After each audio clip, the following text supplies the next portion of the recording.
Okay, I'm not sure if you can see this very well, but I'm going to put a few pictures up as well so you can see it better.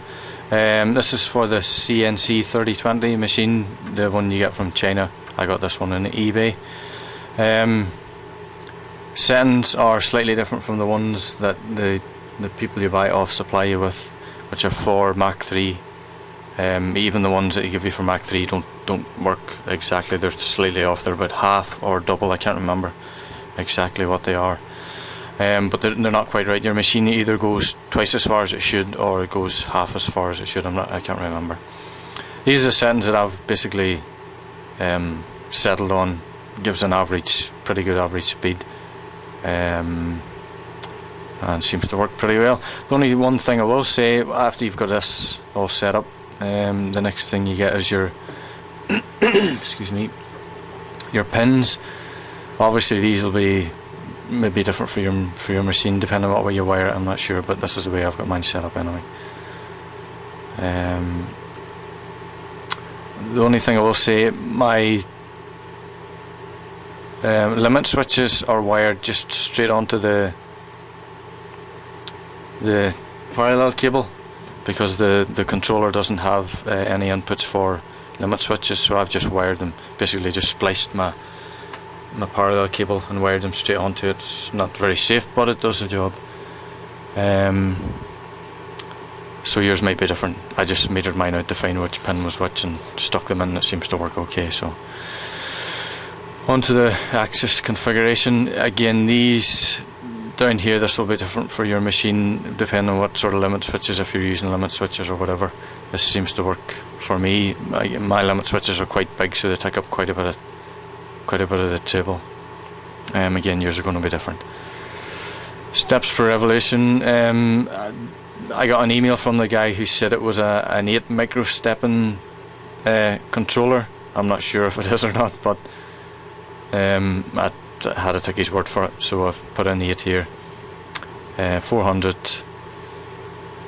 and I think you can see all the rest. These are quite strange, these settings here: maximum velocity and maximum acceleration. You can use this, you can test the axis up here, you can change this. This is dependent on basically the speed of your computer, as to how high you can go. It's sort of, hang on a second, it's governed by the settings you put in here.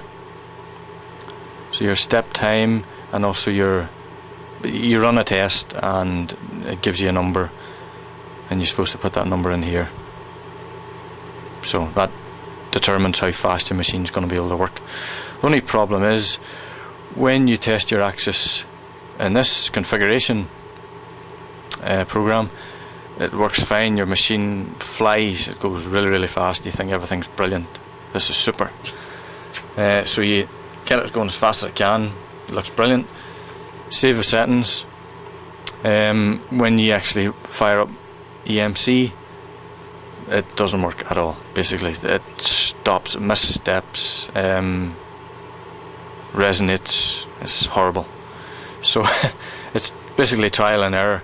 Do your settings in here. When you get into EMC, you'll probably find they're not, your motors might have been running fine in the configuration, but once you get into EMC, the whole thing goes tits up. It doesn't work. So a little bit of trial and error, and you will get there. So these are the settings that I've got. Seems to work pretty well. If I go any faster than this, my machine doesn't really cope very well. You get a weird vibration out of the, whenever you're running along the axis, it starts to resonate. You can hear it. You'll know whenever it's working, whenever you've got it nice and smooth. So these are all basically the same for each axis. Down here is going to be slightly different because you're going to have a different, this is the size of your table. So mine's is 297 millimeters and 180 millimeters. So that's a travel I've got. Your Z-axis is slightly different. Again, this is all the same because all the screws seem to be the same in this machine. Home location, table travel is slightly different in here. You've got a minus number and then to 0, so it's sort of back to front. This home search velocity is how fast it tries to find the home position. It doesn't really matter in a machine like this, because you're never going to get it going so fast that it's going to hit a switch and go past it, so it doesn't really matter. Home latch direction, this can save you a millimeter or two if you've got it on opposite. If you've got it on the other setting, which is the same, it hits the limit switch, backs off, hits the limit switch again. So this way it hits the limit switch and just backs off. So it gives you a wee bit more, depending on your limit switch, obviously. Spindle configuration, again, this doesn't have any controls for a spindle, so you don't need to worry about that. This, just leave it as it is, and I'll just cancel that because I don't want to save it. So then when you go into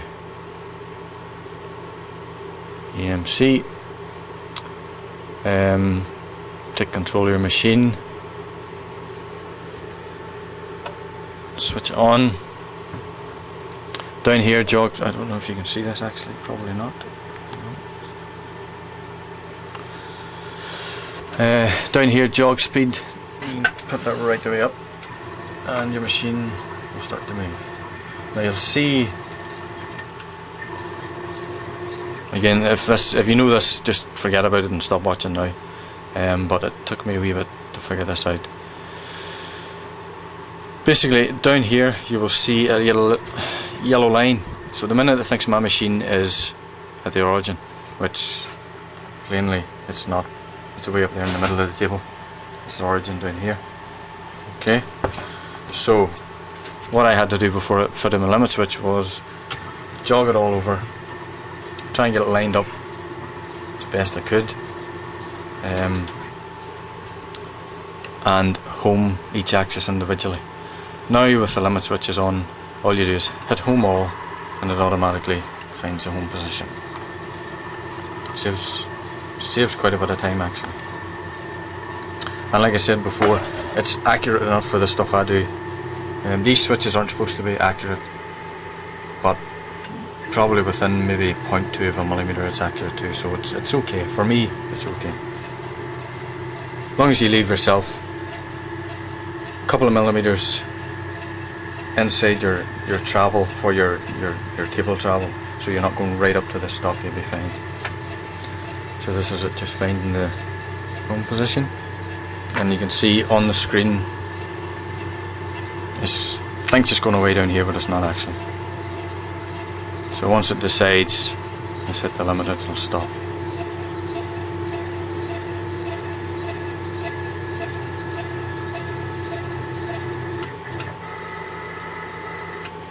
Okay, so if I hit the wee brush, get rid of all that yellow stuff, and I see now my machine thinks it's there, and it is there. Okay, now the only thing you have to watch is your coordinates up here. Now your machine still thinks it's slightly, well, it's not slightly, it's way off. So what you've got to do is go up to machine, zero coordinate system, and I only use one coordinate system. I'm not into it in such a big way that I need 2 or 3. So hit that. You've got 0, 0, 0. Okay, so now your machine knows it's at 0, 0, 0. Okay.